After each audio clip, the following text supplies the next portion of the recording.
Buenas tardes. Bueno, gracias por ofrecerte a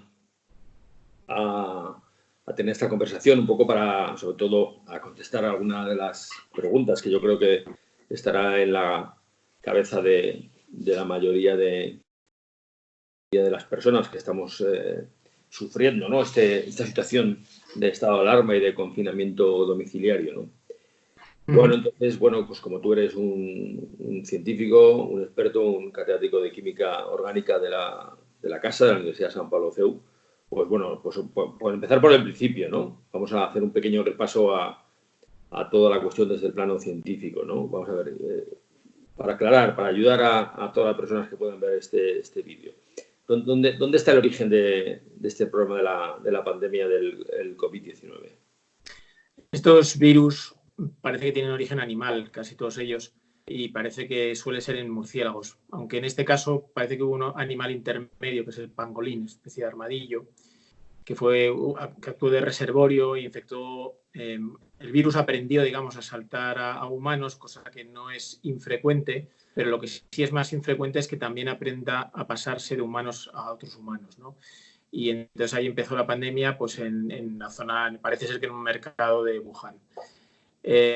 Lo que pasa es que solo es el séptimo coronavirus que conocemos, nada más que conocemos 7. 4 de los otros resulta que son los del catarro, o sea, prácticamente son muy inocuos. Y los otros 2 pues han producido pandemias, pero con muy limitado efecto, como son la del SARS 2002, me parece, y la del MERS, que fue en 2012. Sin embargo, pues junta casi lo peor de los anteriores. Es bastante contagioso y tiene un nivel de letalidad bastante alto, relativamente alto para lo que podía ser. Una cuestión todavía casi más previa. ¿Por qué reciben el nombre de coronavirus? Bueno, porque la cápside del virus, o sea, lo que envuelve al virus, tiene unos picos que sobresalen que parecen pues los picos de una corona. Y entonces de ahí reciben el nombre, porque eso les distingue de otras familias de virus. Muy bien. Pues vamos a ver, vamos a entrar en un asunto un poquito más delicado en este momento.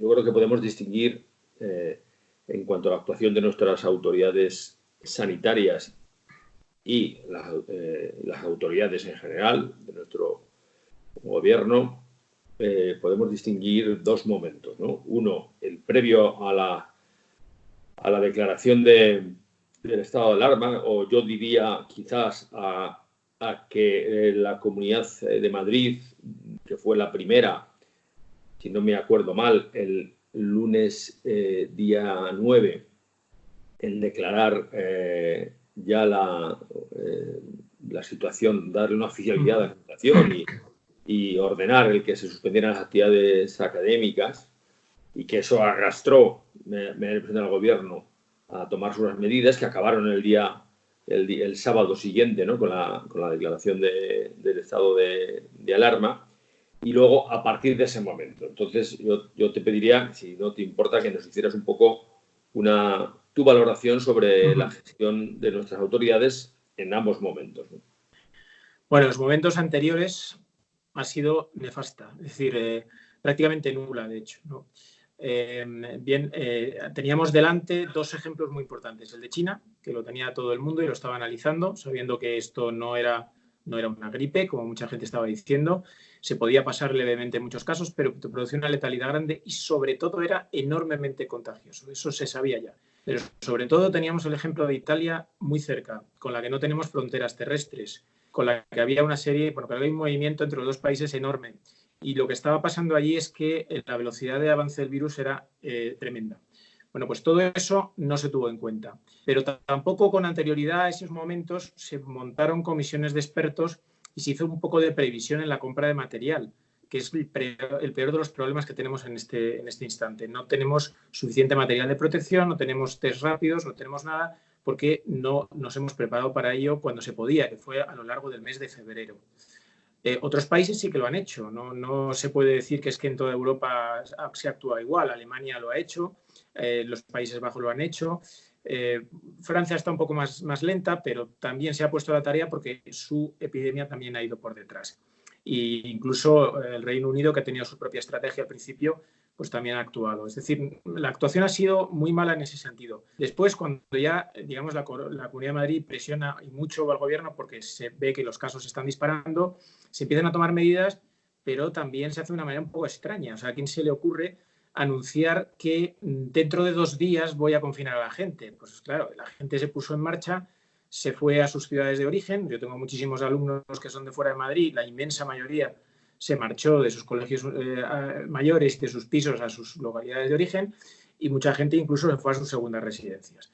Pero estas cosas no se hacen así, estas cosas se tienen que decretar en un momento para que digamos que entren en vigor inmediatamente. O sea que realmente hay una cifra que para mí es indicativa de lo bien o mal que lo ha hecho un país, que es la letalidad. Porque la letalidad real de este virus está aproximadamente en el 1,5%. En los países como España tenemos que añadir un poco más porque tenemos la población más envejecida, pero no pasa de como muchísimo un 2%, que no creo que llegue a un 2%, ¿no? En este momento España tiene una mortalidad del 8% y Italia tiene una mortalidad del 12%.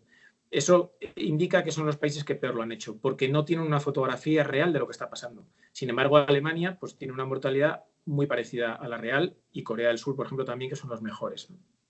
O sea que no soy muy positivo a la hora de valorar cómo actúa nuestro gobierno. Y en cuanto a las medidas que se están tomando ahora, bueno, da la impresión de que a un problema le sigue otro, ¿no? Ha habido que inventar rápidamente, se ha actuado, bueno, pues con diligencia, aparentemente. Sí.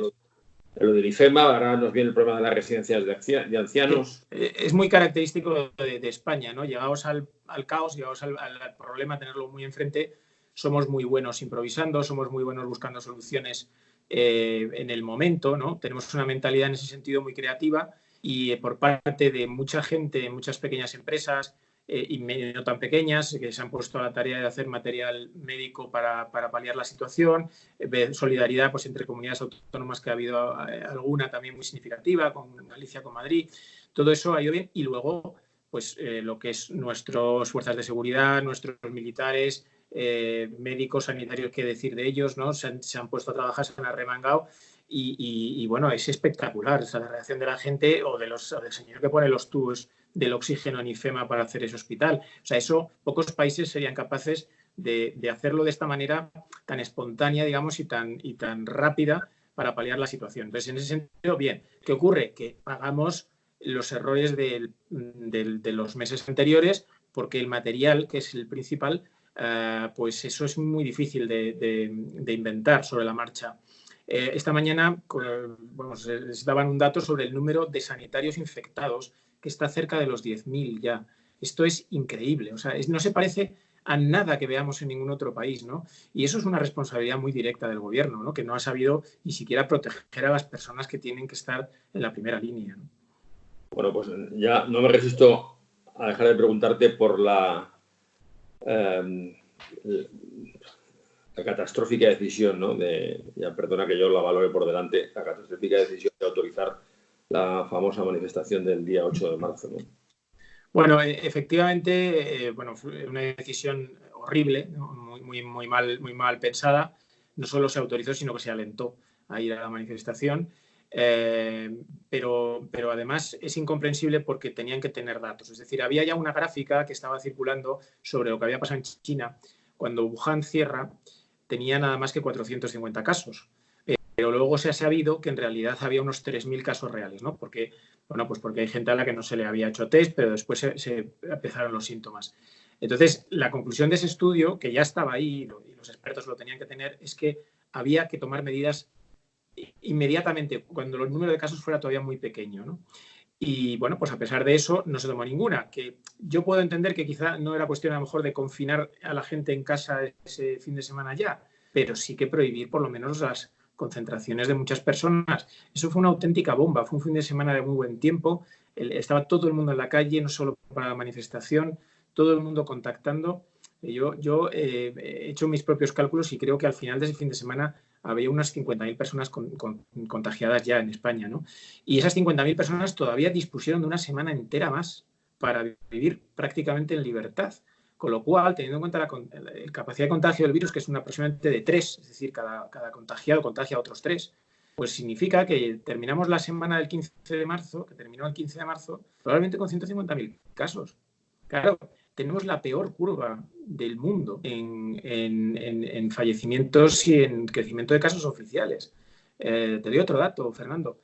En la Comunidad de Madrid actualmente, si tú sumas el número de hospitalizados con el número de fallecidos, te da prácticamente idéntico el número de casos oficiales. Es decir, no hay un solo caso leve que esté contemplado en las estadísticas. Ahora estamos hablando de que la realidad es 10 veces peor que lo que se está diciendo. Esa es la situación. Bueno, porque en realidad muchas personas que tienen síntomas leves ni siquiera se les hace la prueba, por más que insistan. No, muchas no, prácticamente a ninguna. Como no sea un sanitario o sea una persona de las Fuerzas Armadas o un político, no se le hace la prueba a nadie. Yo tengo a mi alrededor muchísima gente enferma, gente conocida, afortunadamente hospitalizado un solo amigo, pero y a nadie le han hecho la prueba, a nadie, menos a esta persona que está hospitalizada, a los demás no le han hecho la prueba a nadie. Esa es la situación. Bueno, y ya en el plano personal, tú eres investigador, tú eres docente. ¿Cómo estás viviendo tu situación? Bueno, en lo personal, lo que quieras contarnos. Y sí. Docente. Pues mira, yo gracias a Dios no tengo enfermos en casa y tampoco en casa de mis suegros, que preocupa, pues son mayores, de mi madre, esa sí nos preocupa más, pero está en una residencia, estamos ahí con muchas dudas. A mí digo que tengo algunos enfermos, pero nadie está grave. Con lo cual, bueno, vivo la situación como una oportunidad de crecimiento personal y de crecimiento familiar, ¿no? Yo creo que la vida es fundamentalmente intentar crecer siempre. Eso se lo digo mucho a mis hijos. Y creo que estamos creciendo en el sufrimiento, que siempre es una cosa que hace crecer, en conocernos a nosotros mismos, en conocer a mis hijos, que al final ya se han hecho muy mayores, vamos, tienen 20 y tantos los mayores y 16 la pequeña, y bueno, pues ya van tomando sus caminos y a veces empiezas a descubrir que hay cosas que tienen que no las conocías, ¿no? Esta convivencia que estamos teniendo en casa pues nos está poniendo a prueba, nos está haciendo querernos más, conocernos más, hacer muchas cosas en común, y eso, como no tenemos otra opción, pues hay que aprovecharlo para crecer y para hacernos más fuertes. Desde luego estás suponiendo una oportunidad. Del mal hay que intentar hacer el bien, y estás suponiendo mucha oportunidad en el sentido que mucha oportunidad para cosas positivas, ¿no? En el sentido que nos estás apuntando. Bueno, y ya para acabar, de momento, ¿no? Porque si no te importa, seguiremos hablando cada ciertos días para ir viendo la evolución de todo esto, ¿no?